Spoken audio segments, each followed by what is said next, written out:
Muy bien. Bueno, que el Padre Eterno los bendiga. El día de hoy tenemos nuestra enseñanza, una enseñanza especial se llama Presta Atención, donde vamos a mirar el canto de Moisés y del Cordero. Y vamos a ver cuál es el canto de Moisés que se relaciona con el Cordero. Hoy lo vamos a descubrir, porque en el libro de Revelaciones aparece ese famoso canto del Cordero y de Moisés. Pero los hermanos cantaron uno hoy, ¿verdad? Estaban cantando uno de los cantos de Moisés, el del capítulo 15. Pero hay otro del capítulo 32. Entonces, ¿cómo saber cuál es el de Revelaciones? ¿El del capítulo 15 de Éxodo o el capítulo 32? Que por cierto aparece en el capítulo 15, si mal no recuerdo, de Revelaciones también. Bueno, vamos a verlo y vamos a ver un versículo para reflexionar. Antes le pedimos al Eterno que nos hable, que tenga misericordia de nosotros, más en este tiempo que estamos viviendo, Padre. Te pedimos y suplicamos tu perdón, tu misericordia, que perdones nuestros pecados, nuestras rebeliones, la maldad y todo cuanto te hemos ofendido. Que tu misericordia sea nueva cada mañana y que tu gracia se derrame sobre este pueblo y que podamos tener tiempos de refrigerio, sin alarmas, sin sobresaltos, sin estar enfermos, sin estar contagiados. Padre Eterno, guarda a este remanente, a esta congregación de caer, Señor, en esa situación difícil. Y sobre todas las cosas, guárdanos de morir, Padre Eterno. Bendito sea tu nombre. Amén, eterno Padre celestial. Este es un versículo solamente para reflexionar. Dice la Escritura en Deuteronomio capítulo 32, verso 7, acuérdate de los días pasados. Considera los años de todas las generaciones. Pregunta a tu padre y él te lo hará saber, a tus ancianos y ellos te dirán.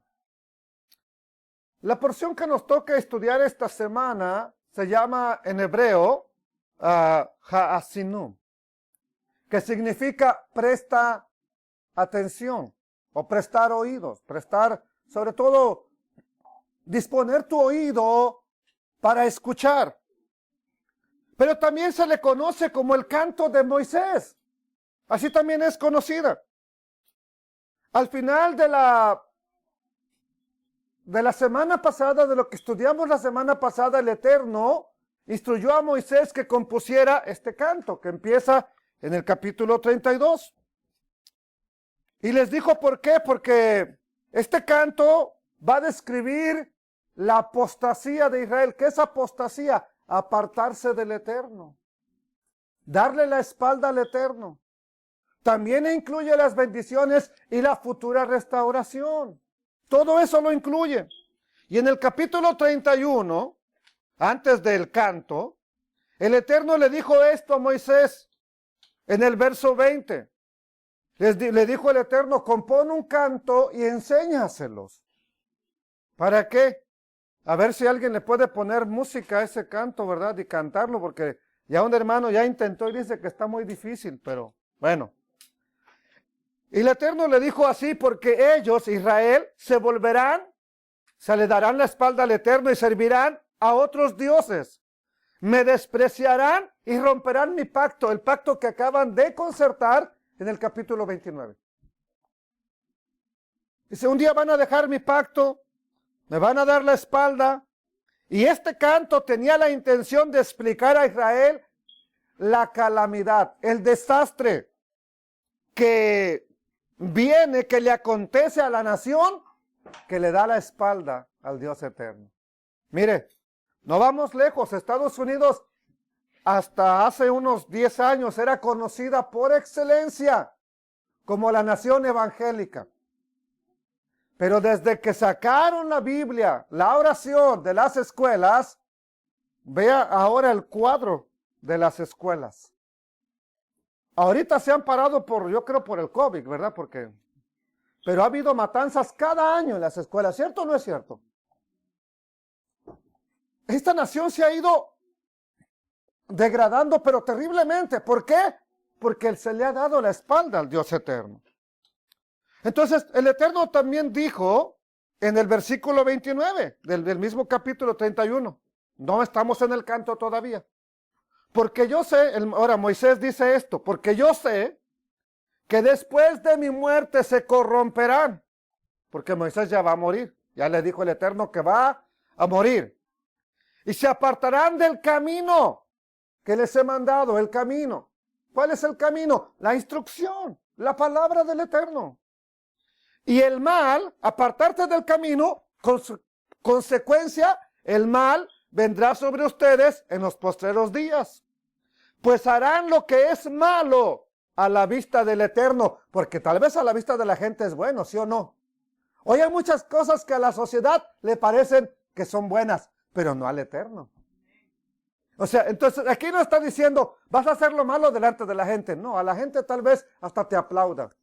Por ejemplo, alguien que está bailando la iguana loca, ¿verdad? En un baile, el guajolote, el venado. ¿A poco la gente no le aplaude ahí? Yeah, yeah, yeah.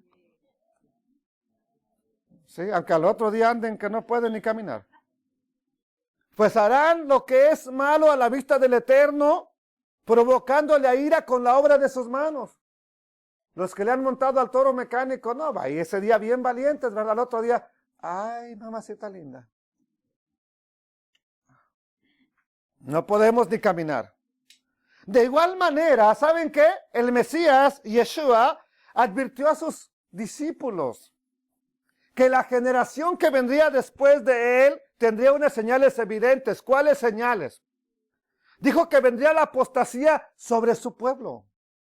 Que, o sea, otra vez, lo que dice el canto, se apartarían del Eterno.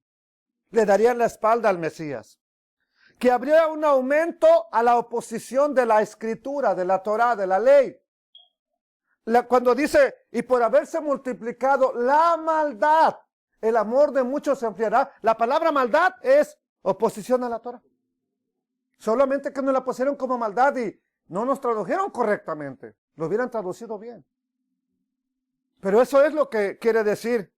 Habría un incremento de cizaña creciendo junto con el trigo. Para que, no tengo tiempo de explicar esto, pero la cizaña es bien parecida con el trigo. Solo que la cizaña no da fruto y el trigo sí. Y el fruto que da es amargo, si acaso llega a dar fruto la cizaña.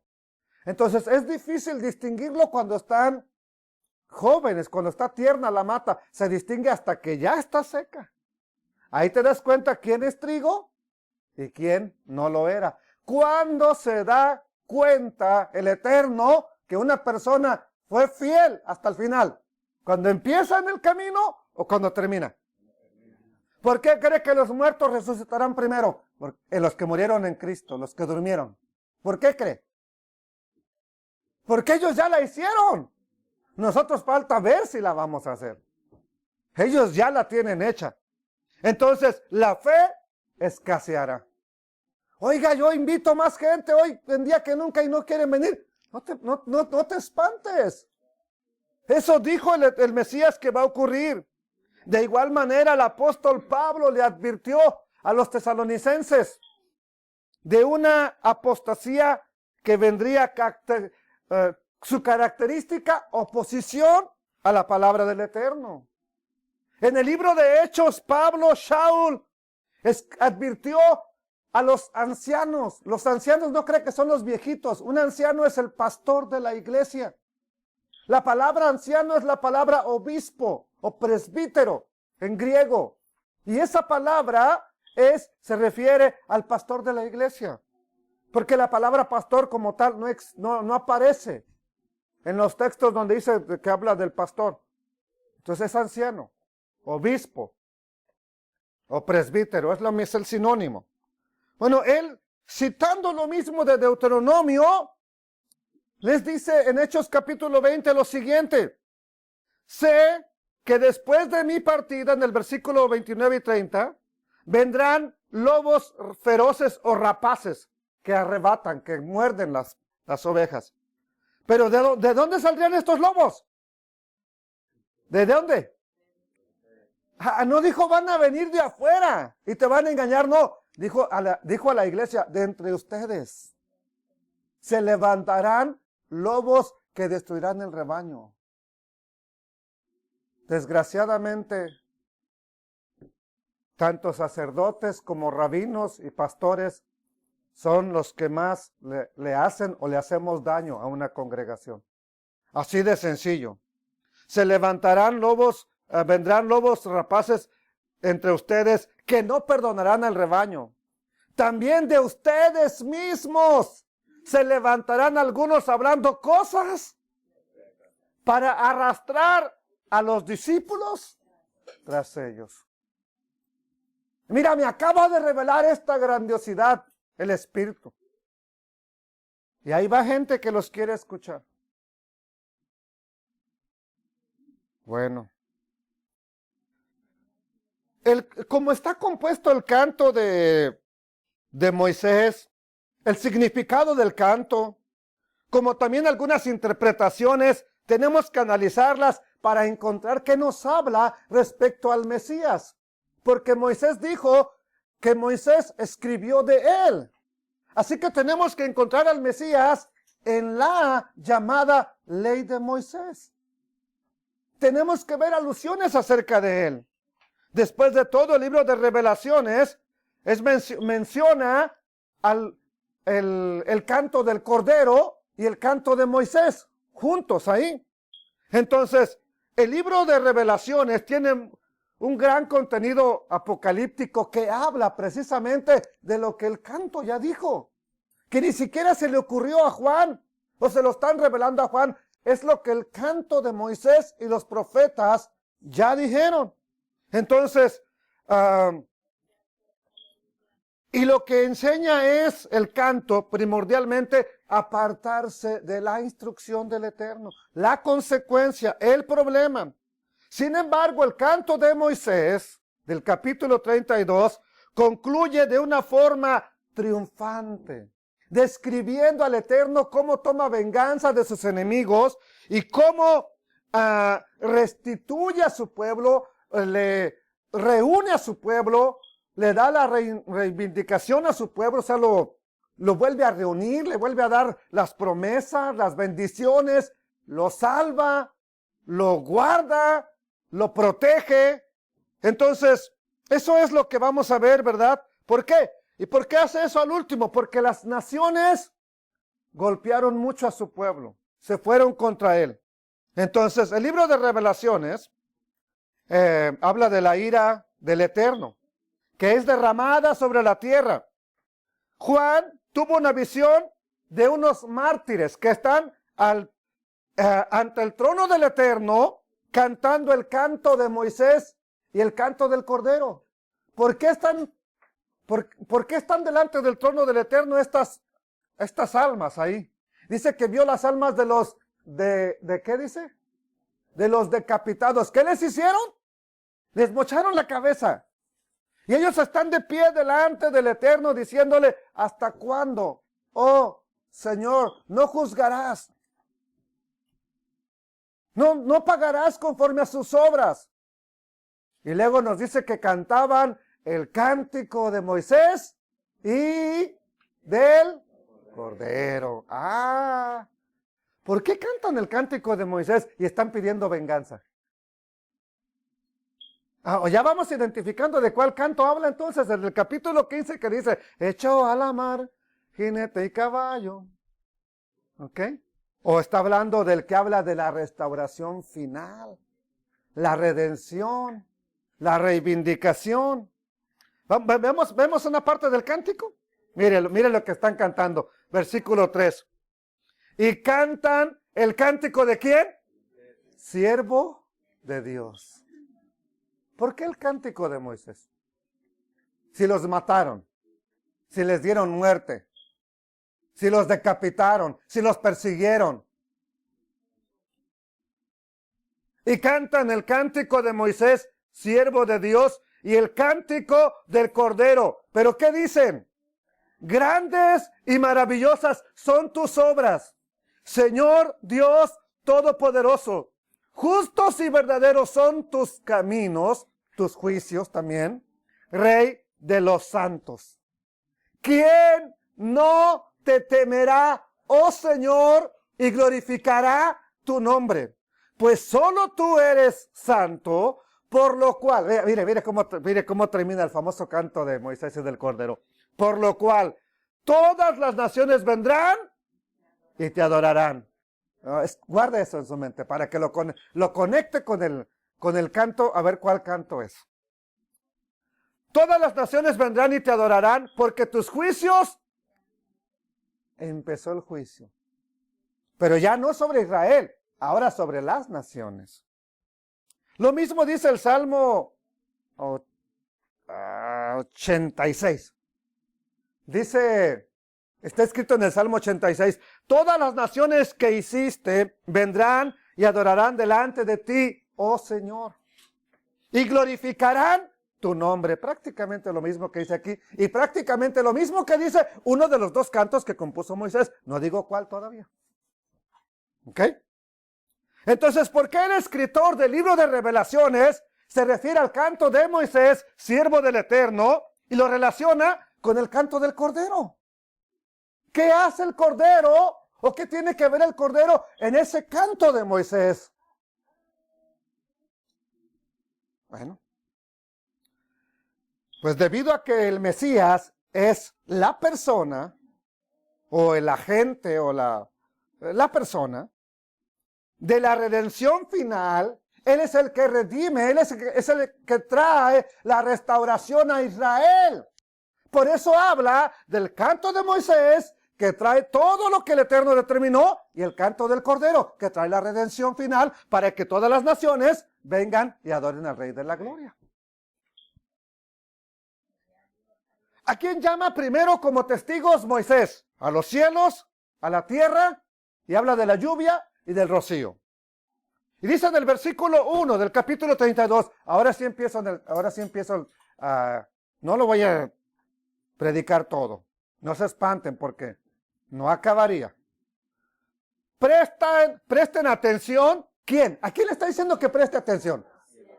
No le está hablando a Israel, ¿verdad que no? A los cielos. Presten atención, oh cielos, y déjenme hablar. Y oiga, ¿quién? Las palabras de mi boca.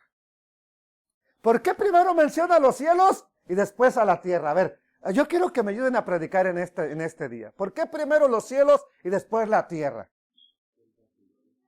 Los cielos cuentan su gloria. Sí, casi me convence. Algo más, a ver.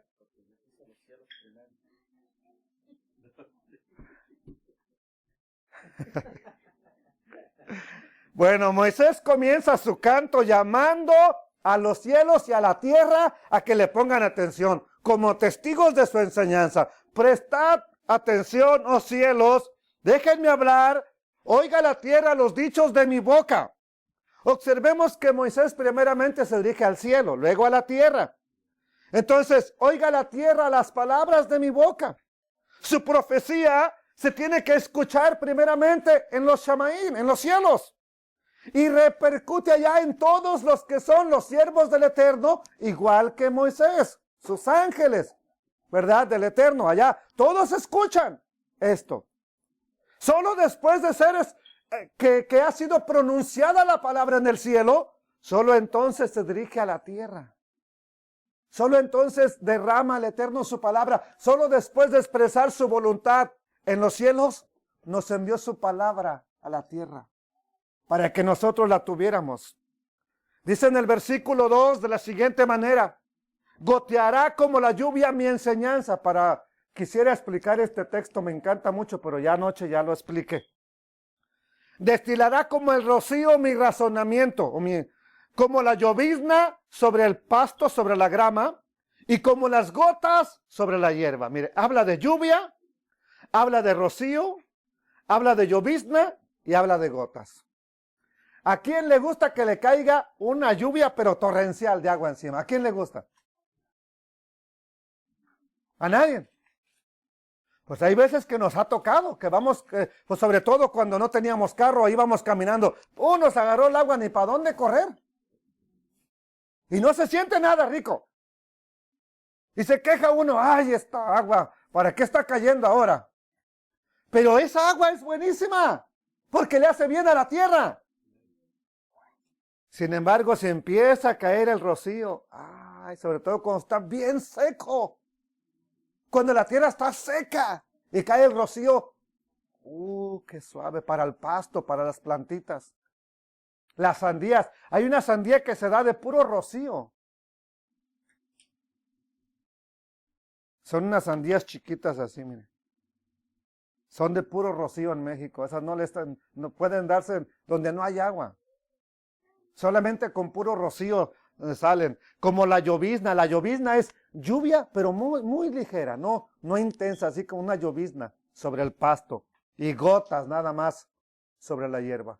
Como quiera que sea la palabra, te va a alcanzar. Te quiere empapar, quiere estar contigo. Lluvia es la que cae de los cielos a la tierra, en un sentido, entonces se está conectando el cielo con la tierra, la lluvia. Ahora, la lluvia es lluvia ya sea en estado líquido, en estado sólido, es agua, sigue siendo agua, ¿verdad? Sigue siendo lo mismo, en estado gaseoso con las nubes. Estando allá sigue siendo agua, nada más que está en otro estado. Entonces, cuando la palabra del Eterno, en el principio era el Logos, el verbo, y el verbo era con Dios, y el verbo era... Entonces, esa palabra en el cielo era Dios. Y en la tierra es Dios. Escucha cielo y escucha tierra. Lo que pasa en el cielo repercute en la tierra. Moisés, haz un tabernáculo.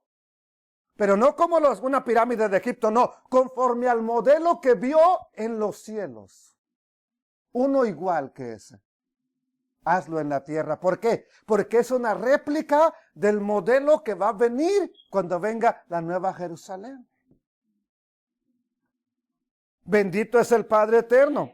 Entonces la Torá, toda la Biblia, se compara con la lluvia, con el agua.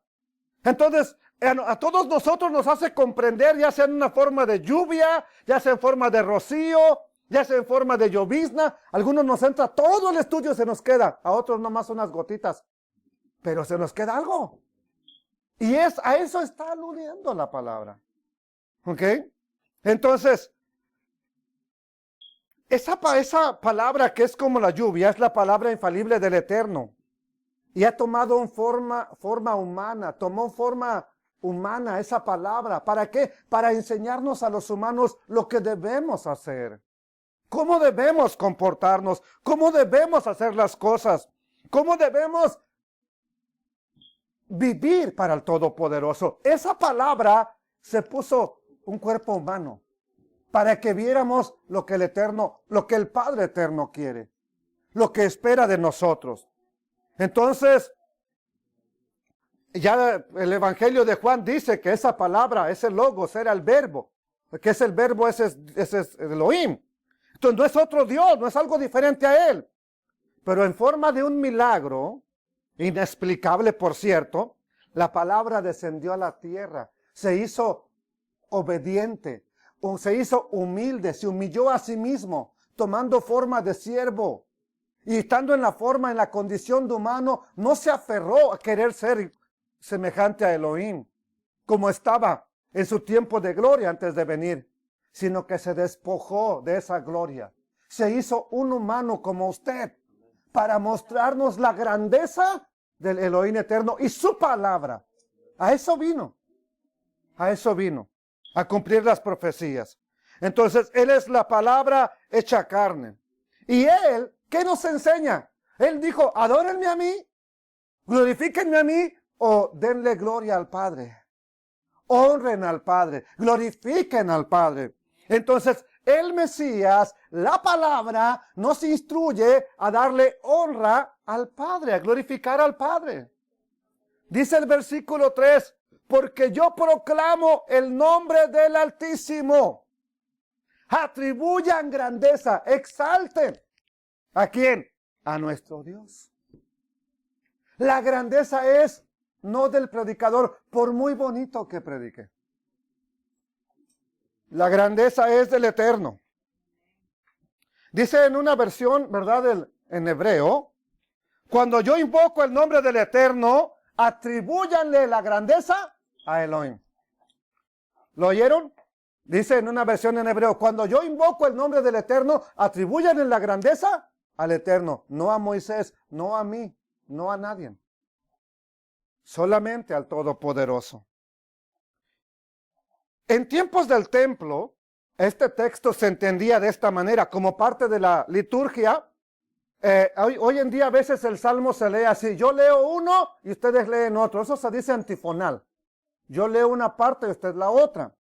Bueno, en la liturgia siempre participan las dos partes, ¿ok? Y cuando el sacerdote mencionaba el nombre del Eterno, durante el servicio en el templo, las personas se postraban y atribuían la grandeza del nombre del Eterno, declarando, bendito sea el nombre de su gloriosa majestad por siempre y para siempre. Bendito sea el nombre glorioso, el reino glorioso, para siempre y por siempre. Pues dice casi lo mismo. ¿Por qué repetirlo? ¿Qué significa esa respuesta que dicen las personas o que decían cuando el sumo sacerdote pronunciaba el nombre del Eterno? Aquí cuando decimos Shema Israel, lo decimos, lo cantamos también, ¿verdad? Y la última parte dice, lo voy a decir todo. Shema Israel, Adonai Eloheinu, Adonai Echad. Baruch Shem Kebod, o Kabod Malchuto, Leolam Baer. Que sería, escucha Israel, el Eterno nuestro Elohim, el Eterno uno es, bendito es el nombre de su reino glorioso eternamente y para siempre. Estamos explicando lo mismo. Entonces, su nombre glorioso, su nombre expresa la gloria de su reino. Entonces, ¿quién expresa la gloria del Eterno? ¿Quién? ¿Quién nos mostró la gloria del Eterno? El Mesías. ¿Pero cómo se llama el Mesías? Yeshua. Él es la gloria del Todopoderoso. Cuando mencionamos entonces a Yeshua, estamos glorificando inmediatamente o por implicación ¿a quién? Al Todopoderoso. ¿Por qué? ¿Qué significa Yeshua? El Todopoderoso salva. Él es el Todopoderoso, nos envió salvación. Entonces, en su propio nombre, Yeshua le trae gloria al Eterno. Él es la gloria de su reino. Entonces, esa frase que decían y que ahora decimos también cuando recitamos el Shema Israel, tiene que recordarnos que reverenciamos, que le damos la honra al nombre del Eterno. Y ya desde el tiempo antiguo el Eterno nos dijo en el libro de los Hebreos, en el versículo 3 dice, capítulo 1, verso 3, hablando del Mesías, en el versículo 1 dice, Dios, habiendo hablado en los tiempos anteriores de muchas maneras, en los postreros tiempos nos ha hablado por medio del Hijo. Y el verso 3 dice, el cual, ese Hijo, siendo el resplandor de ¿qué? Entonces, ¿qué es Yeshua? El resplandor de su gloria, de la gloria del Eterno. ¿Y qué más es? La imagen misma de lo que es Elohim, de su sustancia. Y quien sustenta todas las cosas con la palabra de su poder. Él, este Hijo del Eterno, habiendo efectuado la purificación de nuestros pecados, ¿por medio de quién? Purificación, expiación, Yom Kippur, por medio de sí mismo. Él no tuvo que presentar otra ofrenda, él mismo se presentó como ofrenda. Se sentó a la diestra de la majestad en las alturas, hecho tanto superior a Miguel, a Gabriel, a cualquier otro ángel, hecho tanto superior a los ángeles, cuanto heredó. ¿Heredó de quién? Del Padre. Más excelente nombre que ellos. ¿Por qué? ¿Cuál nombre tiene poder? Si yo reprendo a un demonio en el nombre de Mijael, de Miguel, del arcángel Miguel, ¿el demonio me obedecerá? Si yo oro por una persona para que sea sanada, en el nombre de Gabriel que se le apareció a José y María. Pero son ángeles poderosos. Pero si lo hacemos en el nombre de, en ese hay poder. ¿Por qué? Porque heredó más excelente nombre que cualquier ser de este mundo. En el versículo 6, sin embargo, dice, empieza el Padre Eterno a meterse con lo que su pueblo haría. Después de mostrarles su grandeza, después de mostrarles su poder, ¿así pagan ustedes al Eterno? ¿O pueblo loco, insensato e ignorante? Pueblo loco e ignorante, dice Reina y Valera. ¿Así pagan al Eterno, pueblo loco e ignorante? ¿No es Él tu Padre que te compró, que te creó? Él te hizo y te estableció. ¿Por qué dice que así le pagas a tu Padre? Dígame, ¿qué mal le ha hecho al Eterno a usted en su vida? ¿Qué mal le ha hecho Dios a usted? ¿Por qué entonces cuando nos enojamos, cuando nos molestamos, cuando algo sucede en nuestra vida, quien paga la consecuencia es el Eterno y no el pastor o los hijos del pastor que nos hicieron algo? No el predicador. ¿Sabe cómo nos comportamos? Como locos, como loquitos, faltos de entendimiento. En este texto Moisés se refiere al Eterno como vuestro Padre, y es lo que vamos a ver, no tanto, ¿verdad?, que si somos locos o insensatos, como el Padre. Esta es la primera vez que el Eterno es mencionado como Padre en la Escritura. Por si no lo sabe, anótelo. Es la primera vez que dice, Él es tu Padre. ¿No es Él tu Padre? Es la primera vez que es mencionado como Padre de su pueblo. Incluso en una de las traducciones del arameo, dice, tiene el título traducido, el título vuestro Padre. Y es el título que el Mesías, o la manera como el Mesías nos dijo que oráramos. Ustedes pues orarán así: Padre nuestro que estás en los cielos, venga tu reino. El Mesías nos enseñó a dirigirnos al Eterno como nuestro Padre. Y todo Israel ha disfrutado esa relación por años. Desde que fueron rescatados de Egipto, han disfrutado esa relación de padre-hijo como pueblo. Han tenido ese privilegio. Y dentro de la liturgia en hebreo, ¿verdad? Por ejemplo, hay títulos del Eterno como Padre de compasión. Abinu es una palabra muy frecuente. Nuestro Padre. Abinu. Abinu Sheba Shamayim. Padre nuestro que estás en los cielos. Eso significa la palabra Abinu, Padre nuestro. Cuando Yeshua habló, sin embargo, del Padre, Él no dijo que era un hijo más. Él dijo, mi Padre. Cuando Él se refiere a su Padre, Él puede llamarle mi Padre. ¿Por qué? De forma exclusiva, porque Él es el unigénito Hijo del Eterno. Ustedes y yo no le podemos decir nuestro Padre, pero Él puede llamarle de forma exclusiva mi Padre. Porque tiene una relación tan íntima, tan cercana. Son ejad, son uno mismo con el Rey Eterno. Y es el unigénito. Unigénito significa único Hijo del Padre.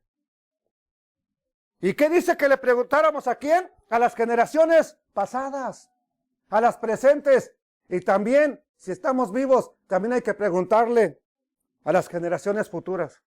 Porque dice que le preguntes a todas las generaciones. Versículo 7. Acuérdate de los días pasados.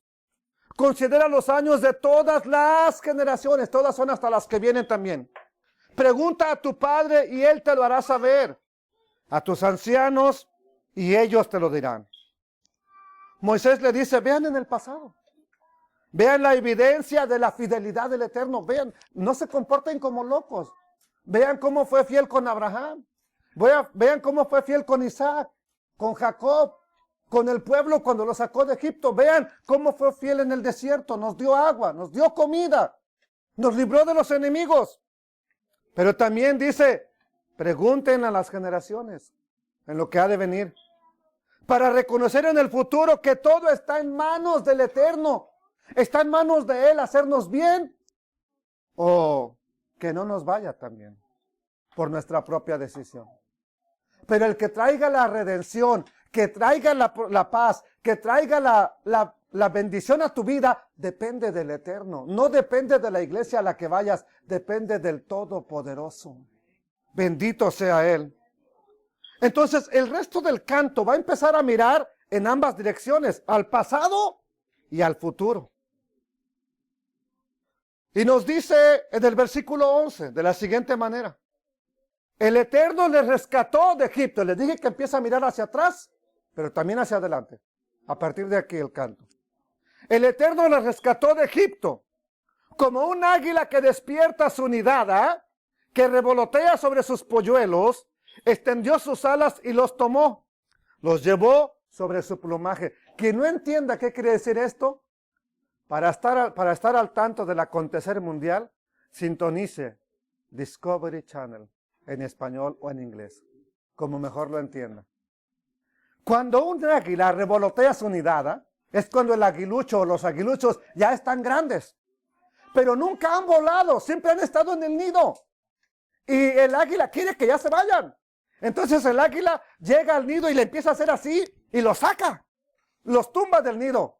¿Y qué hace? Como aquellos no saben volar, ¿verdad? Van hacia abajo y va el águila madre y se pone abajo de ellos y los capea en sus alas y los lleva. Los lleva sobre sus alas, los tomó sobre sus alas y los llevó sobre su plumaje.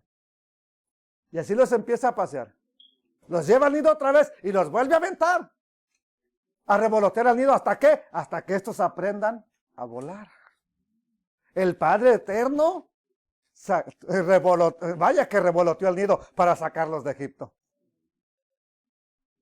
Otra de las leyendas que cuentan es que tiene un instinto el águila que prefiere morir ella. Por eso lleva sus polluelos encima para que cuando le disparen, le den al águila y no al polluelo. Otra de las historias que cuentan, y lo vi en Discovery Channel, ¿verdad? Esto es bien interesante, o sea, porque uno así nomás no entiende de qué se trata. Pero ya cuando tú empiezas a investigar, pues te das cuenta que cómo es que el Eterno hace las cosas. Este pasaje proyecta el futuro que los llevaría a la tierra prometida, porque todavía no están, acuérdense que están antes de entrar a la tierra prometida, pero te llevó sobre las alas de águila. Te lleva hasta el lugar de reposo, te lleva hasta el lugar donde vas a estar seguro, donde vas a tener la prosperidad, donde vas a disfrutar la tierra. Entonces el canto empieza a hacernos ver lejos, pero las misericordias y las bendiciones del Eterno. Sin embargo, Israel se dejó llevar por la idolatría y vino también todo lo negativo que dice el canto. Todo vino. Todo aconteció, todo ocurrió. Entonces, el canto concluye, sin embargo, con una nota triunfante. Y va a anticipar la redención mesiánica y eso es lo bueno de este canto. Pero nos dice que son una generación, esa generación que se echa a perder, son una generación imprudente. Una generación mala, perversa, para que me entienda. Y vamos a ver cómo esto nos conecta con el Mesías. Miren, pero Jeshurún es Israel, y más que nada se pronuncia Yeshurún. Yeshurún engordó y dio coces. Coces es patadas. Cuidado, hijo, no te vaya a patear. ¿Sí? Coces es patadas. Has engordado, le dice. Te cubriste de grasa. ¿Qué pasó cuando engordaron? Entonces abandonó a Dios que lo hizo y despreció ¿a quién? A la roca de su salvación. Lo siento por los que están atrás y están chaparritos, no alcanzan a ver bien, por eso vénganse para enfrente. Sí, tienen que estar. Sí. Agáchense tantito los altos de enfrente, hombre. Ok. Miren, ¿qué pasó? ¿Usted cree que en el desierto estaban gordos? Camine y camine y comiendo puro maná. ¿Qué gordura iban a tener? Pero llegaron a Israel. Vacas, ovejas, carne, de todo, vino, leche. Y empezaron a engordar. Esto metafóricamente nos habla, te das cuenta que ya no necesitas tanto a Dios. Cuando tienes necesidad, Dios, aquí estoy, te vengo a buscar. Pero pasa la tempestad. Ya te engordaste, ya se puso uno, ¿verdad? Cachetoncito. Se nos olvidó por qué buscamos al Eterno. Entonces, ¿con qué compara a esta generación? Dice, mira, dice. Es como que el Eterno está preparando una ternera, un toro, un becerro. Y está, ¿verdad? Bien ese becerro. Pero crece, es un toro y está gordote ese toro. ¿Para qué sirve ese toro? Nada más para ser llevado al matadero y para que alguien más se lo coma. Esa es la comparación que está dando de su pueblo. Engordaste, te volviste a la idolatría, me desechaste. Entonces, para lo único que sirves es para ser llevado al exilio. Y vaya que lo cumplió el Eterno. Hay 4 generaciones del pueblo de Israel que encajan perfectamente en esta descripción de pueblo loco, pueblo ignorante, una generación torcida. Una es la generación del rey Roboam, el que hizo los 2 becerros de oro, cuando se separan las 2 casas de Israel. La otra generación es uno que viene despuesito de él, donde está el rey Acab, con su amada esposa Jezabel, la más perversa de todas las mujeres que usted encontrará en la Biblia. La tercera generación, la generación del rey Jehú. El rey Jehú es el que habla el profeta Oseas en el capítulo 1, cuando le dice, ponle al primer hijo que vas a tener, Jezreel. Jezreel, porque significa la siembra de Dios, porque esparciré la casa de Jehú por toda la sangre que derramó. Este rey de la casa de Israel derramó muchísima sangre. Entonces son 3 generaciones de la casa de Israel, las 10 tribus del norte, que fueron una nación loca, ignorante, imprudente, como vaca engordada, porque estaban bien engordados, bien ebrios de vino, y fueron llevados al exilio. La 4ª generación, ¿cuál es? Esta generación mala y adúltera demanda señal, pero señal no le será dada, sino la señal del profeta Jonás. Como estuvo Jonás en el vientre del gran pez 3 días y 3 noches, así es necesario que esté el Hijo del Hombre en el centro de la tierra. ¿Cuál es la 4ª generación? La del tiempo del Mesías. ¿Por qué cree que no le recibieron? ¿Por qué cree que no le conocieron? ¿Por qué cree que le dieron la espalda? Se dice en la literatura hebrea que cuando venga el hijo de David, su pueblo estará en la herejía. Entonces, desde una perspectiva mesiánica podemos afirmar que eso se cumplió y se está cumpliendo hoy en día. Cada día el pueblo de Israel no va en busca del Eterno, va en busca de alianzas humanas y lo estamos viendo. Y la adoración al Rey Eterno va para abajo. Va decayendo. Entonces, describiendo esa generación, el Mesías lo dijo de esta manera, aludiendo a esto mismo que dice el capítulo 32 de Barim. El Mesías lo dijo de esta manera.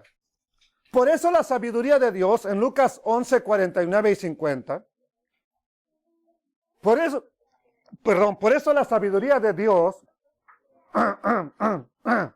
también dijo, les enviaré profetas y apóstoles, y de ellos a unos matarán y a otros perseguirán. ¿Para qué?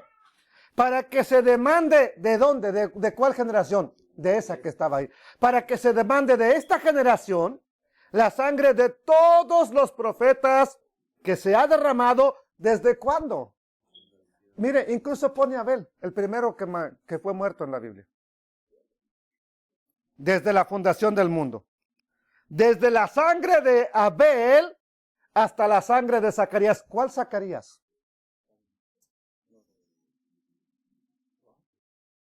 Ay, ¿cómo te la inventaste esa? ¿Sabe que la historia dice que el rey Herodes, cuando no encontró a Yeshua, al niño, sabían que era familiar de Zacarías? ¿Se acuerdan? La gente sabía. Y que había nacido otro niño, Juan el Bautista. Entonces, pues tiene que ser uno, o tiene que ser un familiar de Zacarías, o tiene que ser el hijo que le nació de de forma milagrosa.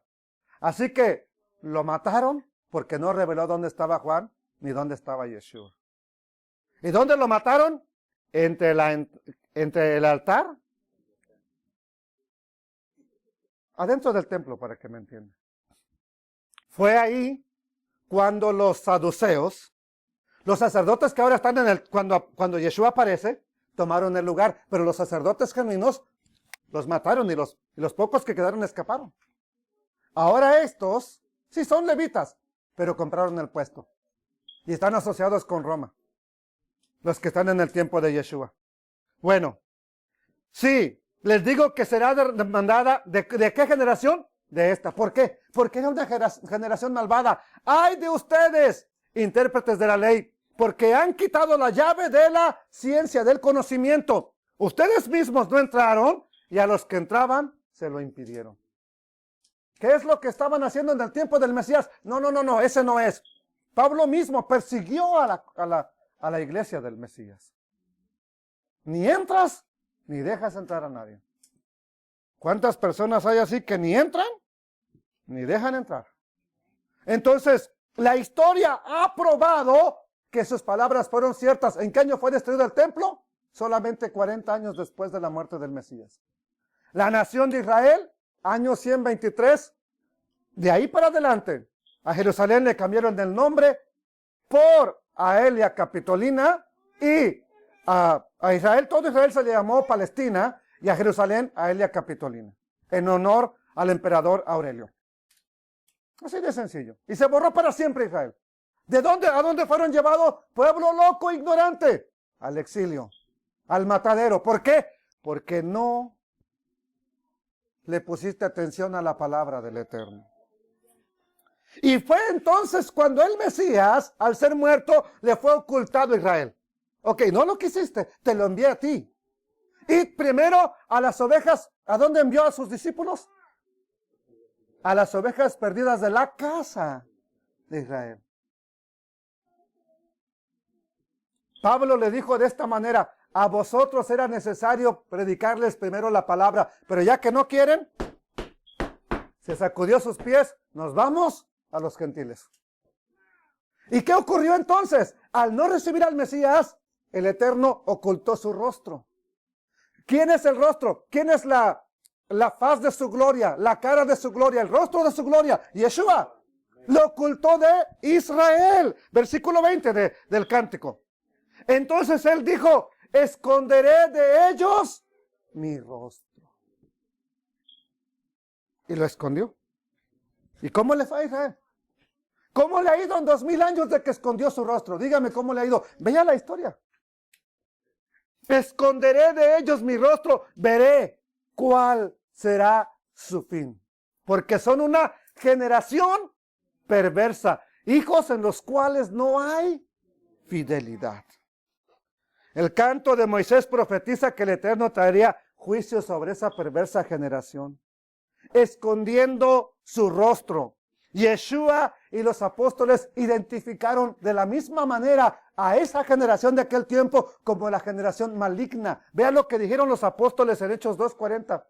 Pedro está predicando después de que se bautizaron y fueron añadidos como 3000, y con otras muchas palabras testificaba y les exhortaba diciendo: sean salvos, salgan, apártense. ¿De dónde? De esta perversa generación. ¿La identificaron los apóstoles? ¿La identificó el Mesías? Claro que sí. Entonces, el canto de Moisés, en este canto el Eterno declara que escondería su rostro, sobre todo de esa generación que le dio la espalda. Y pregúntele a Roma, ¿a dónde los persiguió? Más bien, ¿a dónde no los ha perseguido? A donde quiera que han ido, el pueblo de Israel fue perseguido. ¿Por qué? Se está cumpliendo lo que dice el canto. Eso de ocultar su rostro se refiere también al Mesías, de que fueron llevados al exilio. El Eterno cegó los ojos de su pueblo para que no reconocieran la identidad del Mesías. Ocultó al Mesías, ¿hasta cuándo? Pero no para siempre, hasta la redención final solamente. durante ese tiempo en que oculta el Mesías, provocó a la nación de Israel a celos. Y esto lo dice también el Nuevo Testamento. Mire. Versículo 21. Ellos, Israel, me movieron ¿a qué? ¿A quién le gusta que le den celos? ¿Qué se siente cuando siente celos acá en el corazón? Se siente bonito, ¿verdad que sí? No, no se siente nada bonito. Duele. Traspasa el corazón. ¿Y qué dice? Ellos, Israel, me movieron a celos con lo que no es. ¿Por qué? Porque adoraron los ídolos. Me provocaron a ira. ¿Con quién? Con sus ídolos. Yo también, dice el Eterno, yo también los moveré a celos con un pueblo que no es pueblo. Oiga bien, la iglesia, ¿se considera pueblo? El Eterno. A ver, ¿y qué pueblos son? O sea, me dijeron, dos cabezas dijeron que sí. ¿Qué pueblos son? Cuando usted era cristiano y decía que era pueblo de Dios, ¿qué pueblo decía que era? ¿Espiritual qué? Eso decía cuando le convenía, pero la mayoría dicen que son el pueblo gentil de Dios. O sea que en otras palabras, ni identidad tienen, ni nación tienen, con un pueblo que no es ni pueblo, ni siquiera es pueblo. Los provocaré a ira con una nación insensata. Ahora, ¿a quién atribuye esto? ¿A quién atribuye que son esa nación insensata y ese pueblo que no es pueblo? ¿A quién lo atribuye Pablo? En Romanos capítulo 10. ¿A quién se lo atribuye? ¿Quiere verlo? Mire. Y añadió, ¿acaso Israel no sabía? Claro que lo sabían por el canto. El canto lo dice, los provocaré a celos con un pueblo que no es ni pueblo. ¿Acaso Israel no sabía? En primer lugar, Moisés dice, yo los provocaré a celos con un pueblo que no es pueblo. Con un pueblo sin entendimiento, los provocaré a ira. Piensa nada más en un judío que nació desde pequeño, instruido en la Torá, y que va entrando a la sinagoga. No lleva su Torá, ¿verdad? Porque no había Biblias en aquel entonces. Pero él sabe la Torá, sabe lo que van a leer. La ha escuchado una y otra vez, esa palabra. Y llega otro que viene de las naciones. ¿Y qué está leyendo? No entiendo. Espérese, luego va a entender, hombre. Un pueblo que no es ni pueblo. Pero a este se manifiesta el Eterno. A este que no es pueblo le bendice. A este le revela al Mesías. A este le revela su propósito. A este le revela su gloria. Y el otro,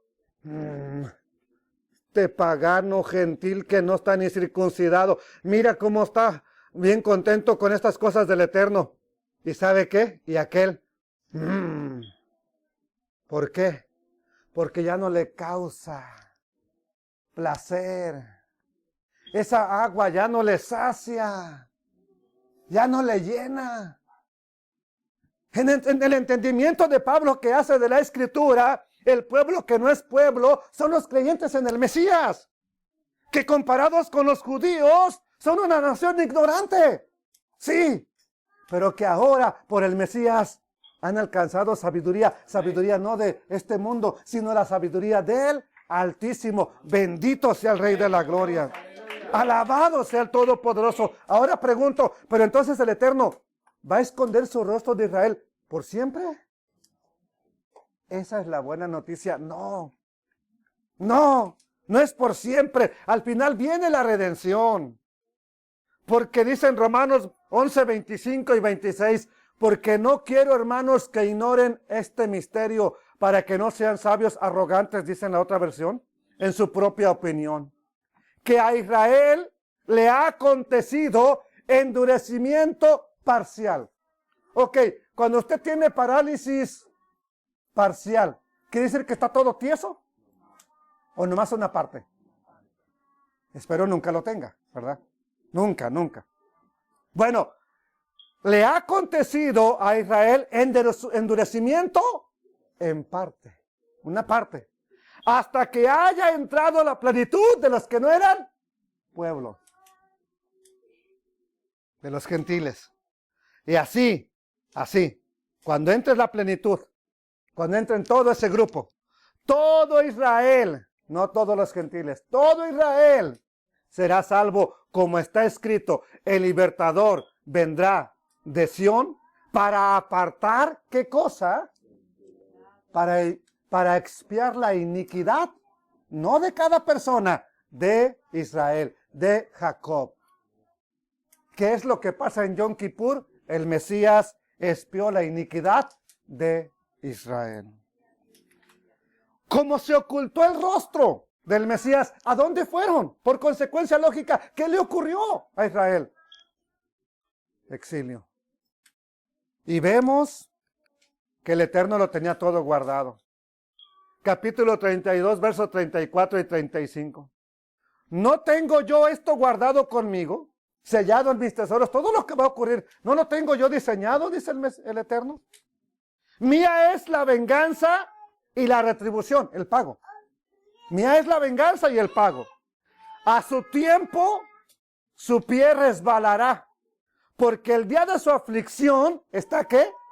Todo esto lo tengo yo guardado conmigo, dice el Eterno. Y lo que les está preparado, se apresura.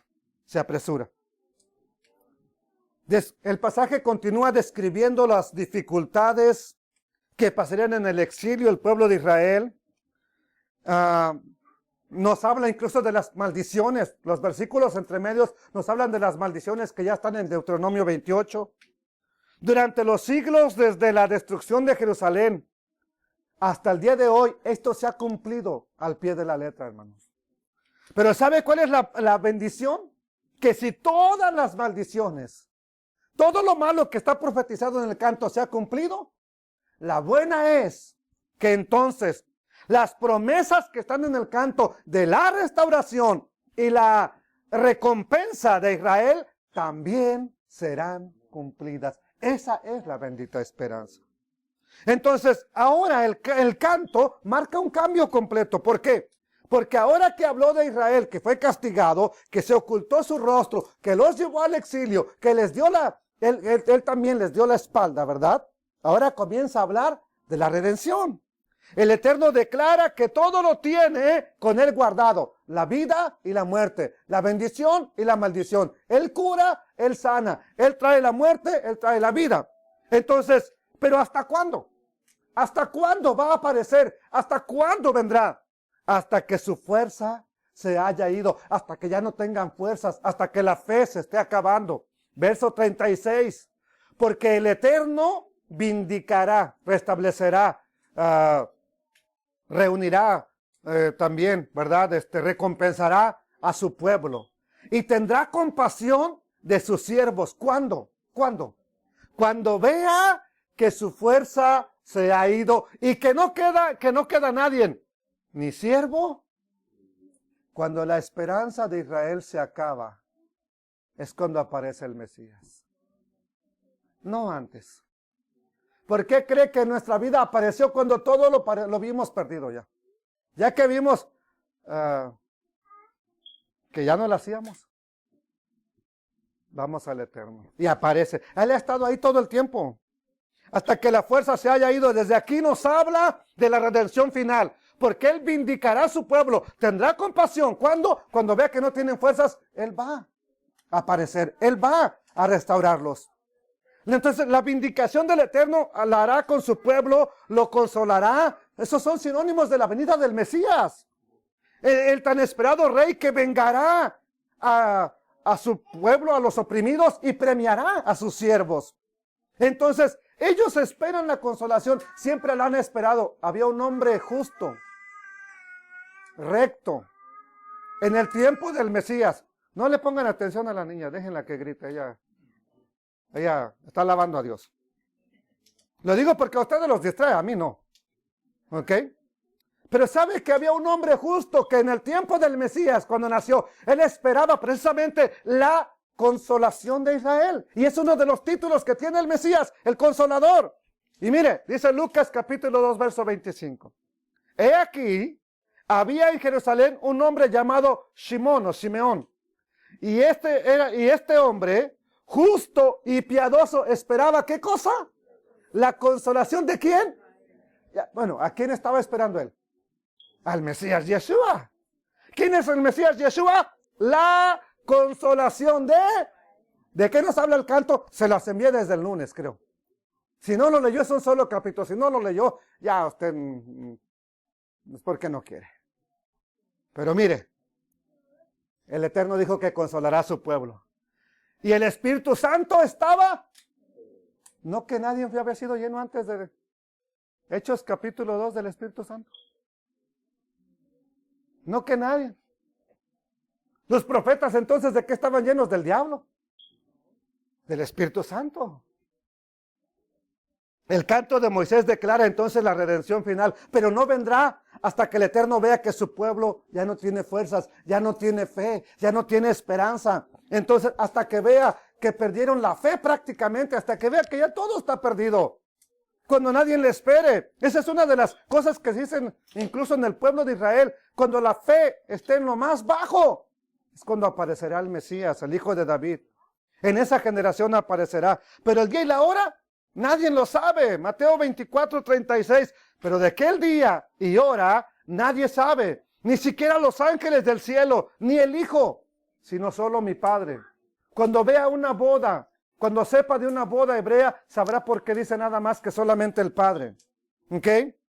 Muchos en Israel están de acuerdo entonces en que el Mesías vendrá hasta que la esperanza se haya acabado. ¿Y qué pasa cuando el Mesías viene? Trae la resurrección. Trae la vida. Resurrección de entre los muertos. Verso 39 del capítulo 32 de Deuteronomio.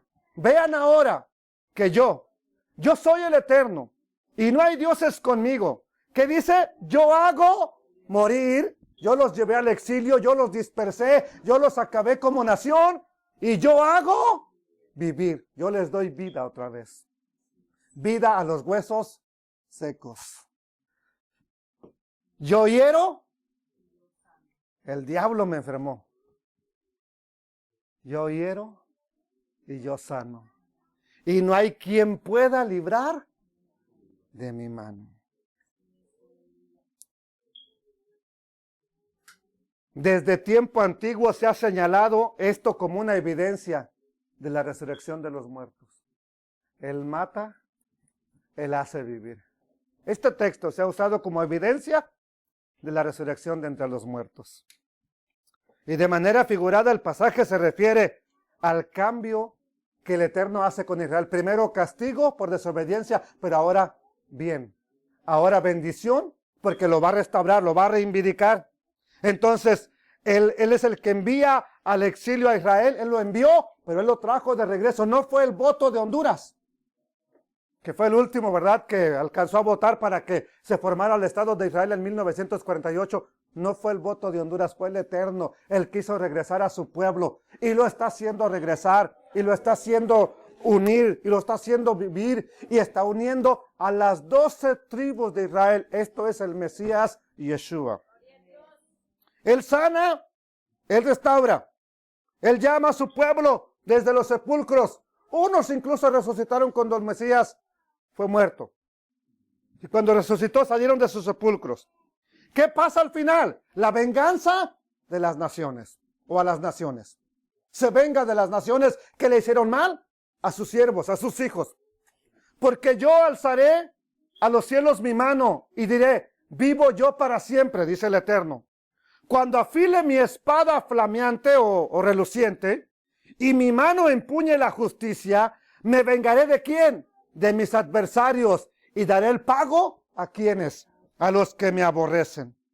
El canto de Moisés declara que el Eterno restaurará a su pueblo, reivindicará a su pueblo, significa que le dará el pago a las naciones que le hicieron daño al pueblo del Eterno.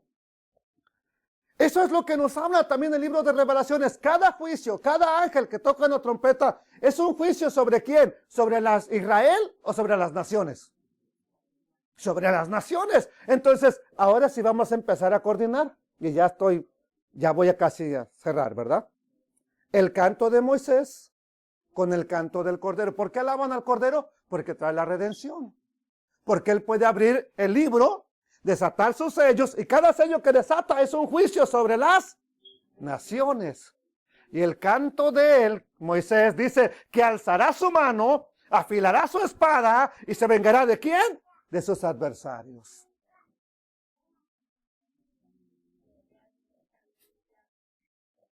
Es entonces cuando el Cordero, cuando trae la venganza, la gente que ahora se burla de ese Cordero, vean lo que van a decir. ¿Quién se quiere esconder de un corderito? Si son bien mansos. Pero vea. Revelaciones 6:16. Y decían a los montes y a las piedras, a las peñas, caigan sobre nosotros y escóndanos del rostro de aquel que está sentado sobre el trono y de la ira ¿de quién? Porque el gran día de su ira ha llegado. ¿Y quién podrá sostenerse en pie?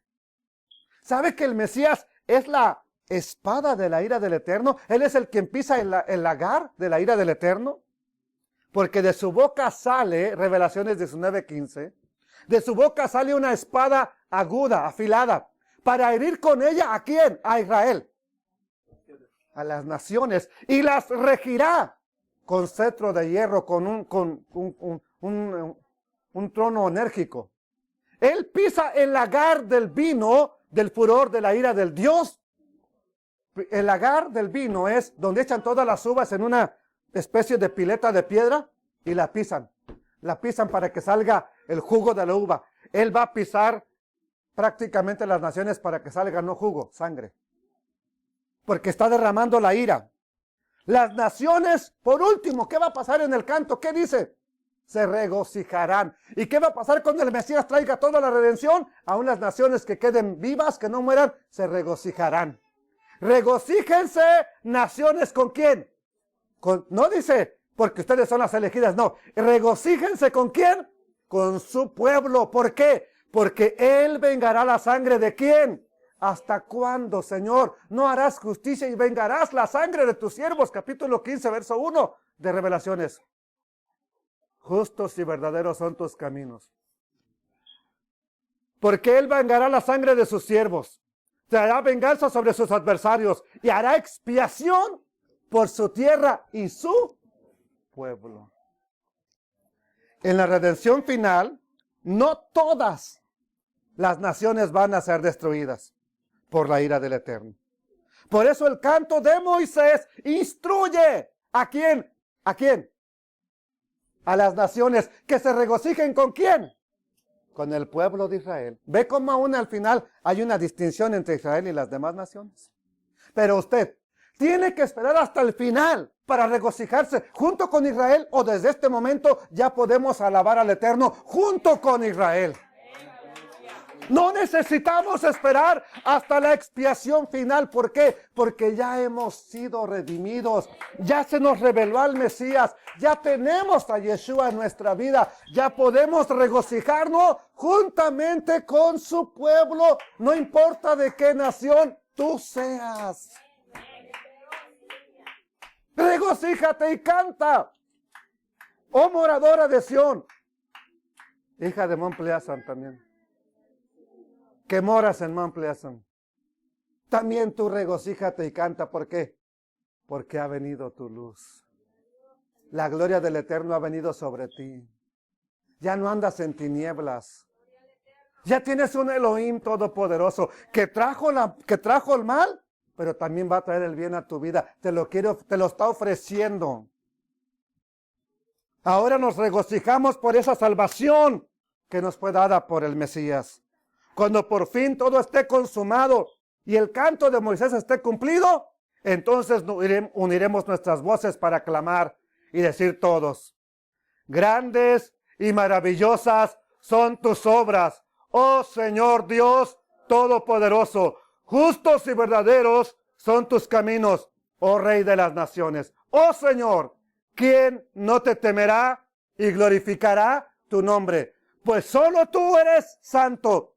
Porque todas las naciones vendrán y adorarán en tu presencia, pues tus justos juicios. ¿Cómo terminó el canto 32 de Moisés? Todas las naciones, las naciones adorarán. ¿Cómo termina el famoso canto del Cordero? Todas las naciones vendrán y adorarán. ¿Cuál es el canto de Moisés y del Cordero entonces de Revelaciones? capítulo 32 del libro de Éxodo. Le damos gracias al Eterno. Padre, gracias. Solo puedo decirte gracias, Abba. Esta palabra me ha emocionado. Yo sé que algunos de mis hermanos están empezando y tal vez no la entienden todavía, no hay una conexión todavía profunda, pero unas pequeñas gotas del agua de vida, rocío, una llovizna ligera puede caer en su vida. Y los que ya tienen más tiempo, Señor, deja que penetre como una lluvia torrencial esta palabra en su vida. Pero aún los nuevos, Señor, aún los que están viniendo a aprender, bendito sea tu nombre por dejarnos empapar de esa lluvia, de ese rocío del cielo, de esa palabra viva. Porque así como desciende de los cielos la lluvia y riega la tierra y cumple el propósito para el cual yo la envié, dice el Eterno, así es mi palabra, no volverá a mí vacía, dice el Todopoderoso. Que tu palabra cumpla su propósito en este pueblo, en esta ciudad, en este país, en esta nación, en tu pueblo Israel, pero sobre todas las cosas, en este remanente que está aquí reunido, Padre. Gracias por tan grande amor y misericordia que nos tienes. En el nombre del Mesías Yeshua. Amén, eterno Dios. Amén. Alabado sea el Rey eterno. Alabe al que vive por siempre.